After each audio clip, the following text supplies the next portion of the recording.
शेतकऱ्यांच्या मागण्यांसाठी प्रहार जनशक्ती पक्षाने आंदोलनाची घोषणा केली आहे। 11 एप्रिलला महात्मा ज्योतिबा फुले जयंतीच्या निमित्ताने आणि 14 एप्रिलला डॉक्टर बाबासाहेब आंबेडकर जयंतीच्या पार्श्वभूमीवर मशाल आंदोलन छेडण्यात येणार आहे। माजी राज्यमंत्री बच्चू कडूंनी राज्य संवाद मेळाव्यातून ही घोषणा केली आहे। गुढीपाडव्याच्या निमित्त साधून अमरावती जिल्ह्यातील पुरळपूर्ण येथे प्रहार जनशक्ती पक्षाचा राज्यस्तरीय संवाद मेळावा पार पडला। यावेळी माजी राज्यमंत्री बच्चू कडूंनी शेतकऱ्यांच्या न्याय हक्कांसाठी 11 एप्रिलला राज्यभरातील आमदारांच्या घरावर मशाल फेको आंदोलन करण्याची घोषणा केली। या आंदोलनाच्या माध्यमातून प्रहार पक्ष शेतकऱ्यांच्या मागण्या शासनापर्यंत पोहोचवणार आहे। यासोबतच 14 एप्रिलला डॉक्टर बाबासाहेब आंबेडकर यांची जयंती सुद्धा व्यापक स्वरूपात साजरी करण्याचा निर्धार करण्यात आला। मेळाव्यात प्रहार जनशक्ती पक्षाचे राष्ट्रीय कार्याध्यक्ष बबलू जवंजाड, माजी नगरसेवक दिनेश भूप तसेच पक्षाचे अनेक पदाधिकारी उपस्थित होते। आगामी स्थानिक स्वराज्य संस्थांच्या निवडणुकांसाठी पक्षाच्या कार्यकर्त्यांना मार्गदर्शन करण्यात आलं।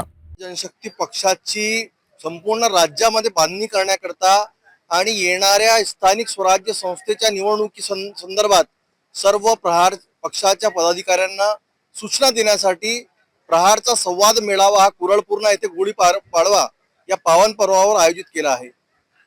माजी राज्यमंत्री व दिव्यांग मंत्रालयाचे अध्यक्ष बच्चू कडू यांच्या नेतृत्वात हा मेळावा होत असून या संदर्भात कशा प्रकारे पक्षाची बांधणी आणि या संवाद मेळाव्याचे महत्त्व काय आणि भविष्यात प्रहार पक्ष कसं काम करणार आपल्यासोबत पेठे साहेब प्रहारचे नेते जाणून घेऊया काय।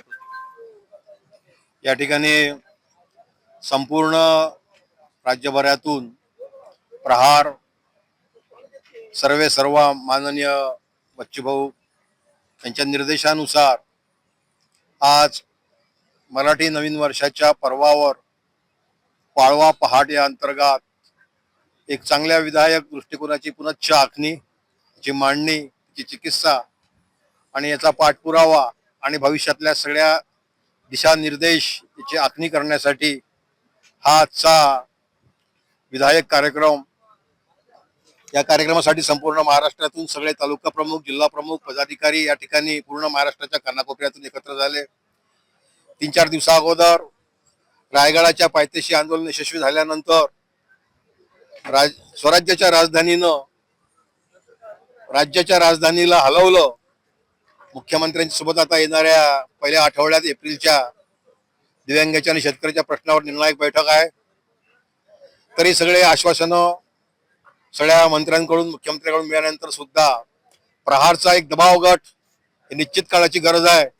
महाराष्ट्रात विरोधी पक्ष शिल्लक नाही आणि महाराष्ट्रात विरोधी पक्ष शिल्लक नसताना विरोधी पक्षाची फार मोठी पोकळी या ठिकाणी निर्माण झाली आणि जनसामान्यांचे, शेतकऱ्यांचे, दिव्यांगाचे आणि युवकांचे प्रश्न मार्गी लागण्यासाठी कुठलाही आशेचा किरण नसताना फक्त महाराष्ट्रामध्ये ही बाजू नुसतं प्रहारनं उचलून धरली।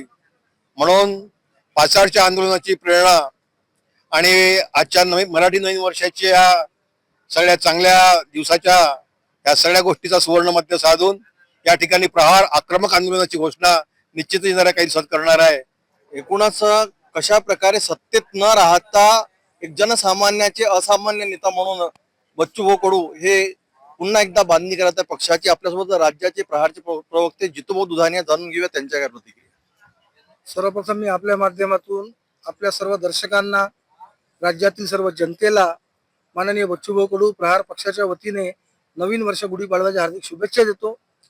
आजची जी बैठक आहे घनश्यामभाऊंनी आधी तुम्हाला पार्श्वभूमी सांगितलेलीच आहे, परंतु प्रहार पक्ष हा केवळ राजकारणापुरता नसून तो समाजकारणातून घडलेला एक महत्वाचा पक्ष आहे आणि म्हणून या नवीन वर्षाच्या नवीन पर्वावर एक नवा संकल्प, नवा ध्यास करण्यासाठी माननीय बच्चूभाऊंच्या या कुरळपूर्ण या मुख्य कार्यालयात गडचिरोली पासून ते रत्नागिरी, सिंधुदुर्ग पर्यंतच्या प्रत्येक जिल्ह्यातले प्रत्येक जिल्हा प्रमुख, तालुका अध्यक्ष सर्व या ठिकाणी आलेले आपण बघू शकता आणि सकाळी 7 वाजतापासून त्यांच्या प्रत्यक्ष भेटीगाठी घेऊन प्रत्येक जिल्ह्याला बच्चूभाऊ स्वतः वेळ देत आहे, सर्वांशी संवाद साधत आहे आणि या माध्यमातून येणाऱ्या कालावधीमध्ये सर्वसामान्य जनतेला न्याय कसा देता येईल आणि विरोधी पक्षाची जी कमतरता महाराष्ट्रामध्ये सध्या आहे, सरकार म्हणेल ती पूर्व दिशा, सरकारला असं वाटतं की जनतेचा आवाज आता कोणीच नाही, पण सरकारने ध्यानात ठेवावं की जनतेचा आवाज हा बच्चू कडू होते, बच्चू कडू आहेत आणि बच्चू कडू राहतील।